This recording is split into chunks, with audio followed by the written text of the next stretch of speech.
Prime form அப்படிங்கிற application. இது already நீங்கள் ஃபோனில் ஆப் மாதிரி இன்ஸ்டால் பண்ணலைன்னா எப்படி இன்ஸ்டால் பண்ணுறது அப்படிங்கிறத ஏற்கனவே ஒரு வீடியோ போட்டிருக்கேன், அதில் பார்த்துக்கோங்க. இங்கே இதில் ஃபஸ்ட் டைம் நீங்கள் யூஸ் பண்ணுறீங்க அப்படின்னா நீங்கள் ஒரு யூஸராக இதில் எப்படி பதிவு பண்ணிக்கிறது அப்படிங்கிறத சொல்ல போகிறேன்.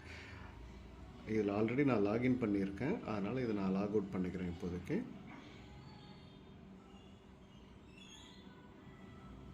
இப்போ புது யூசர் அப்படின்னா இங்கே ஒரு யூசர் போட்டு ப்ளஸ் மாதிரி இருக்கு இல்லையா, இதுதான் ஃபஸ்ட் டைம் நீங்கள் ப்ரெஸ் பண்ணணும்.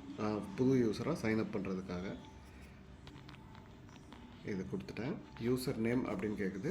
இதில் உங்களுக்கான யூசர் நேம் என்னவோ அதை நீங்கள் கொடுத்துக்கலாம். நான் இப்போதைக்கு F1 அப்படின்னு கொடுக்குறேன். பாஸ்வேர்டு F அப்படின்னு கொடுக்குறேன். கன்ஃபார்ம் பாஸ்வேர்ட் F அப்படின்னு கொடுக்குறேன்.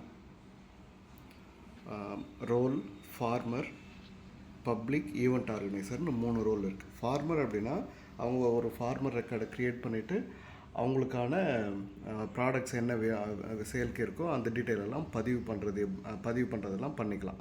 பப்ளிக் அப்படின்னா ஏற்கனவே இருக்கிற பொருட்களெல்லாம் வாங்கணும்னு நினைக்கிறவங்க வாங்கிக்கலாம். ஈவெண்ட் ஆர்கனைசர் புதுசாக ஈவெண்ட்ஸ் ஏதாவது ஆட் பண்ணணும் அப்படின்னா அதை அவங்க ஆட் பண்ணுறது, மேனேஜ் பண்ணுறதெல்லாம் பண்ணிக்கலாம். பப்ளிக் நார்மலாக அப்படியே லாகின் பண்ணாமலே கூட எல்லா டீட்டெயில்ஸையும் பார்த்துக்க முடியும். ஒரு சில எக்ஸ்ட்ரா அட்வான்டேஜஸ் வேணும் அப்படின்னா பப்ளிக்கும் பதிவு பண்ணிக்கலாம். இப்போது ஒரு பப்ளிக்காக எப்படி பதிவு பண்ணுறது அப்படிங்கிறதே பார்க்கலாம். பப்ளிக்காக கொடுத்துருக்கேன், சைன்அப் பண்ண போகிறேன். சைன்அப் டச் பண்ணோம்னா போதும். ஸோ ஃபஸ்ட்டு இந்த யூசர் சிஸ்டமில் க்ரியேட் ஆகிக்கும். க்ரியேட் ஆகிட்டு அதுவே லாகின் பண்ணிவிட்டு இங்கே வந்து லிஸ்ட் ஆகும். இந்த பாஸ்வேர்ட் சேஞ்ச் பண்ணணும் அப்படின்னா இந்த ஐக்கானை யூஸ் பண்ணி சேஞ்ச் பண்ணிக்கலாம். இது லாக் அவுட் பண்ணுறதுக்கான பட்டன். இப்போ இதை ப்ரெஸ் பண்ணிங்க அப்படின்னா லாக் அவுட் ஆகிடுச்சு.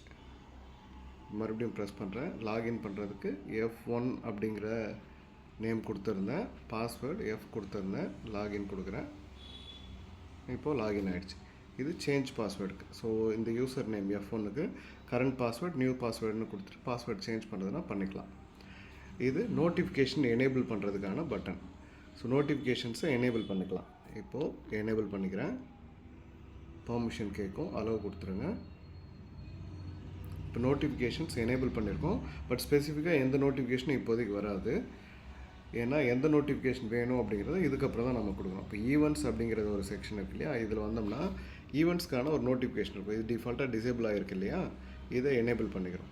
இப்போது என்ன ஆகும் அப்படின்னா ஈவெண்ட்ஸில்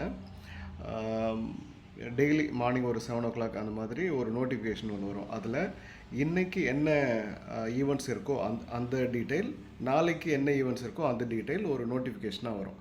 அந்த நோட்டிஃபிகேஷனை டச் பண்ணிங்க அப்படின்னா அந்த பர்டிகுலர் நோட்டிஃபிகேஷன் ஓப்பன் ஆகும். ஃபார் எக்ஸாம்பிள் இன்றைக்கி இந்த நோட்டிஃபிகேஷன் ஒரு ஃபஸ்ட் இருக்க ஈவெண்ட்டை பற்றி ஒரு நோட்டிஃபிகேஷன் வந்திருந்ததுன்னா அந்த நோட்டிஃபிகேஷன் இங்கே மேலே வந்திருக்கும்.